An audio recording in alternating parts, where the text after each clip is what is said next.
ഞാനിപ്പോൾ എത്തിയിട്ടുള്ളത് V unique make overs കോഴഞ്ചേരിയിലാണ്. എൻ്റെ സ്വന്തം വിദ്യ സ്വന്തം ഷോപ്പിൽ. ആക്ച്വലി ഞാൻ നാട്ടിൽ വന്നിട്ട് എൻ്റെ വെക്കേഷൻ്റെ ഒരു 3/4 ഭാഗവും ഞാൻ സ്പെൻഡ് ചെയ്തത് വിദ്യ കൂടെയാണ് കേട്ടോ. വേറെ എങ്ങും എനിക്ക് പോകാനും എടുക്കാനും ഒന്നും തോന്നിയില്ല. വന്നു കഴിഞ്ഞാൽ ഇവിടുന്ന് പോകാൻ തോന്നത്തില്ല. ഞാൻ ഷോപ്പിലെത്തിയപ്പോഴത്തേനും നമ്മുടെ കടയുടെ മുതലാളി അവിടെ ഹെയർ സ്പാ ഒക്കെ ചെയ്തുകൊണ്ടിരിക്കുമായിരുന്നു. എന്നോട് പറഞ്ഞു, മോനെ വീഡിയോ എടുത്താൽ തന്നെ നീ എങ്ങും പോസ്റ്റ് ചെയ്യില്ലേന്ന്. നമുക്ക് പിന്നെ പറഞ്ഞാൽ അനുസരണ വളരെ കൂടുതലായതുകൊണ്ട് എൻ്റെ ക്യാമറ കണ്ണിൽ ഞാൻ എല്ലാം ഒപ്പിയെടുത്തു. അതുപോലെ തന്നെ ഇപ്പോൾ ഇവിടെ പകർത്തിച്ച് തരുന്നുണ്ട്. സോ കടയുടെ ഇനാഗ്രേഷൻ്റെ ടൈമിൽ എനിക്ക് വരാൻ പറ്റിയിട്ടുണ്ടായിരുന്നില്ല, ഞാൻ ഇവിടെ ആയിരുന്നല്ലോ. സോ ഞാൻ വന്നപ്പോൾ തന്നെ കടയെല്ലാം ഓടിച്ചാടി എല്ലാം കണ്ടു, എല്ലാം ക്യാമറയിൽ ഒപ്പിയെടുത്തു. അതിന് ശേഷം ആണ് നമ്മൾ കഥ തുടങ്ങുന്നത്. സോ നമ്മളിപ്പോൾ വന്നിരിക്കുന്നത് എൻ്റെ മുടി പെർമനൻ്റ് ആയിട്ട് ബ്ലോ ഡ്രൈ ചെയ്യാൻ വേണ്ടിയിട്ടാണ്. ആദ്യം തന്നെ ഹെയറെല്ലാം നന്നായിട്ട് വാഷ് ചെയ്തതിന് ശേഷം വിദ്യച്ചാണിൻ്റെ മുടിയെല്ലാം കട്ട് ചെയ്തത്. എന്നോട് ചേച്ചി പറഞ്ഞു, നിനക്ക് ഷോർട്ട് ആക്കണോ അതോ ഈ ലെങ്കിൽ തന്നെ ചെയ്യണം എന്നൊക്കെ പറഞ്ഞാൽ ഞാൻ പറഞ്ഞു, ചാരിൽ ചേച്ചി മുടി വെട്ടിക്കുക, മുടിയല്ലേ കിളിച്ചോളൂ എന്ന് പറഞ്ഞു. ഞാൻ മുടി കട്ട് ചെയ്ത സമയത്ത് തന്നെ കുറേ പേര് വഴക്ക് പറഞ്ഞു. സ്നേഹമുള്ളതുകൊണ്ടാകട്ടെ വഴക്ക് പറയുന്നതൊക്കെ എനിക്കറിയാം, എന്നാലും മുടിയല്ലേ വളരും, ആ ഒരു വിശ്വാസത്തിൻ്റെ പുറത്ത് നമ്മൾ വെട്ടുന്നതൊക്കെ തന്നെ. സോ ചേച്ചി എൻ്റെ മുടി നല്ല ഷോർട്ടാക്കി തന്നെ മുടി കട്ട് ചെയ്തു. അതിന് ശേഷം മുത്തൻ്റെ മുടിയെല്ലാം ഒന്ന് ഡ്രൈ ചെയ്തു.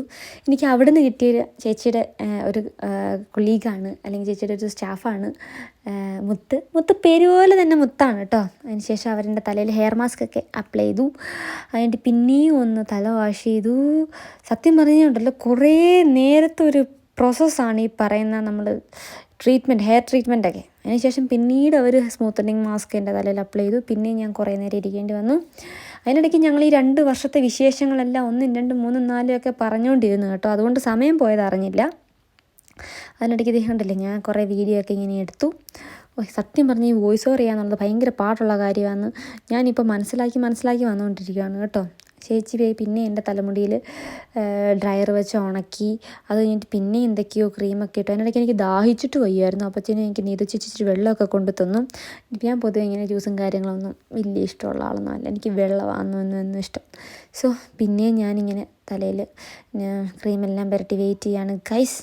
അതൊക്കെ കഴിഞ്ഞിട്ട് വേണം ഇനിയും തല കഴുകാനായിട്ട്. ഈ തലയെല്ലാം കഴുകി സത്യം പറഞ്ഞു കഴിഞ്ഞാൽ പിന്നെ 2 ദിവസത്തേക്ക് കുളിക്കേണ്ടിയിരുന്നില്ല എന്ന് ഞാൻ എന്നോട് തന്നെ ദൃഢനിശ്ചയമർത്തും. സോ അങ്ങനെ നമ്മുടെ മുടിയെല്ലാം സെറ്റ് ചെയ്തു. സത്യം പറഞ്ഞാൽ എൻ്റെ മുടി 2019 ഞാൻ സ്മൂത്തൻ ചെയ്തപ്പോഴത്തേനും എന്താ പറയുക, അതിനുശേഷം ഞാൻ വേറെ ട്രീറ്റ്മെൻറ്റും കാര്യങ്ങളൊന്നും ചെയ്തിട്ടില്ലായിരുന്നു. പക്ഷെ വളർന്നു വന്ന മുടി ഈ സ്മൂത്തനായിട്ട് പോലെ തന്നെയാണ് വളർന്നു വന്നത്. അതെന്ത് മാജിക്കാണെന്ന് എനിക്കിപ്പോഴും അറിയത്തില്ല കേട്ടോ.